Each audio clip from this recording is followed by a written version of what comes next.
Marianne's illness, though weakening in its kind, had not been long enough to make her recovery slow, and with youth, natural strength, and her mother's presence in aid, it proceeded so smoothly as to enable her to remove, within 4 days after the arrival of the latter, into Mrs. Palmer's dressing-room. When there, at her own particular request, for she was impatient to pour forth her thanks to him for fetching her mother, Colonel Brandon was invited to visit her.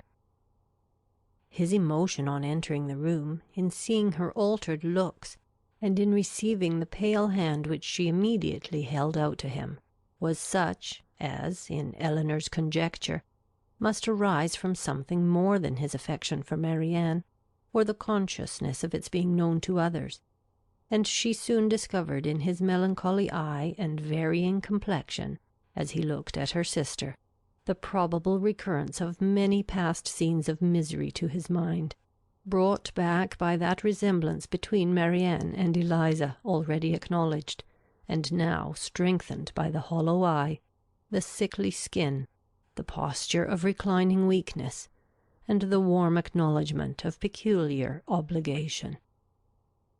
Mrs. Dashwood, not less watchful of what passed than her daughter, but with a mind very differently influenced, and therefore watching to very different effect, saw nothing in the Colonel's behaviour but what arose from the most simple and self-evident sensations, while in the actions and words of Marianne she persuaded herself to think that something more than gratitude already dawned. At the end of another day or two, Marianne growing visibly stronger every 12 hours, Mrs. Dashwood, urged equally by her own and her daughter's wishes, began to talk of removing to Barton. On her measures depended those of her 2 friends. Mrs. Jennings could not quit Cleveland during the Dashwoods' stay, and Colonel Brandon was soon brought, by their united request, to consider his own abode there as equally determinate, if not equally indispensable. At his and Mrs. Jennings's united request, in return, Mrs. Dashwood was prevailed on to accept the use of his carriage on her journey back, for the better accommodation of her sick child, and the Colonel, at the joint invitation of Mrs. Dashwood and Mrs. Jennings, whose active good nature made her friendly and hospitable for other people as well as herself, engaged with pleasure to redeem it by a visit at the cottage in the course of a few weeks.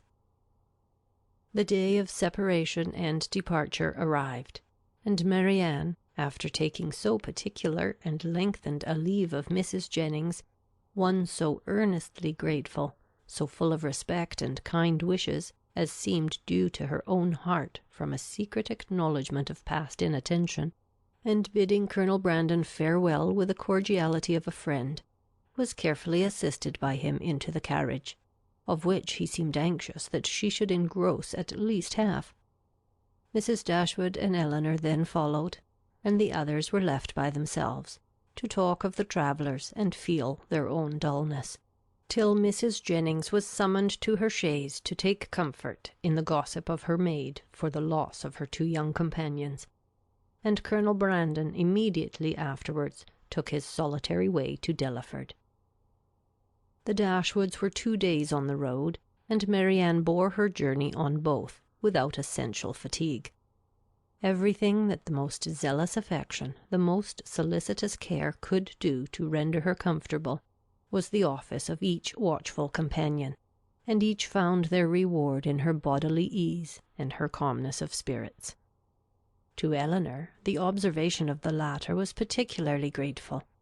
She, who had seen her week after week so constantly suffering, oppressed by anguish of heart which she had neither courage to speak of, nor fortitude to conceal, now saw with a joy, which no other could equally share, an apparent composure of mind, which, in being the result, as she trusted, of serious reflection, must eventually lead her to contentment and cheerfulness. As they approached Barton, indeed, and entered on scenes of which every field and every tree brought some peculiar, some painful recollection, she grew silent and thoughtful, and turning away her face from their notice, sat earnestly gazing through the window. But here Eleanor could neither wonder nor blame, and when she saw, as she assisted Marianne from the carriage, that she had been crying, she saw only an emotion too natural in itself to raise anything less tender than pity, and in its unobtrusiveness entitled to praise.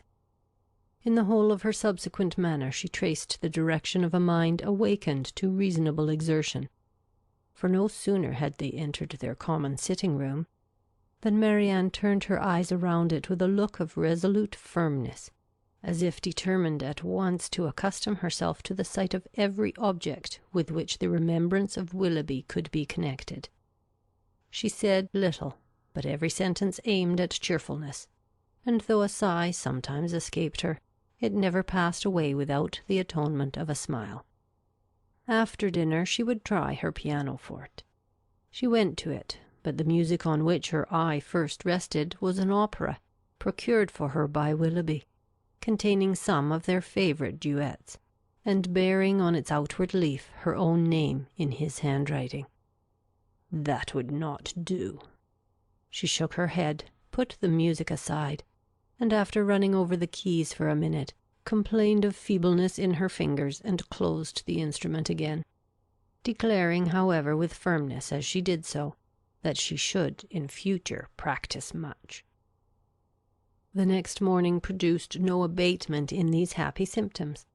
On the contrary, with a mind and body alike strengthened by rest, she looked and spoke with more genuine spirit, anticipating the pleasure of Margaret's return, and talking of the dear family party, which would then be restored, of their mutual pursuits and cheerful society, as the only happiness worth a wish.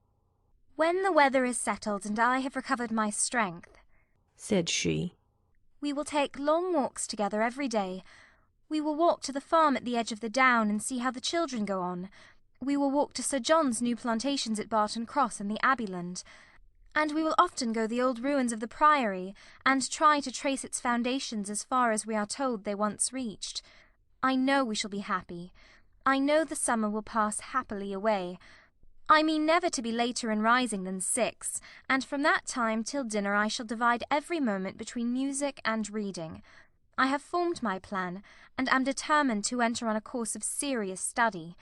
Our own library is too well known to me to be resorted to for anything beyond mere amusement, but there are many works well worth reading at the Park, and there are others of more modern production which I know I can borrow of Colonel Brandon.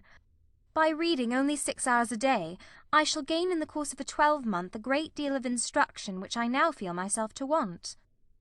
Eleanor honoured her for a plan which originated so nobly as this, though smiling to see the same eager fancy which had been leading her to the extreme of languid indolence and selfish repining, now at work in introducing excess into a scheme of such rational employment and virtuous self-control.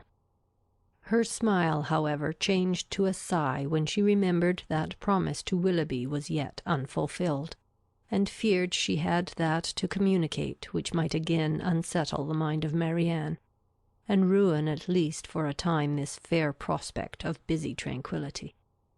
Willing, therefore, to delay the evil hour, she resolved to wait till her sister's health were more secure before she appointed it. But the resolution was made only to be broken. Marianne had been 2 or 3 days at home before the weather was fine enough for an invalid like herself to venture out. But at last a soft genial morning appeared, such as might tempt the daughter's wishes and the mother's confidence, and Marianne, leaning on Eleanor's arm, was authorized to walk as long as she could without fatigue, in the lane before the house.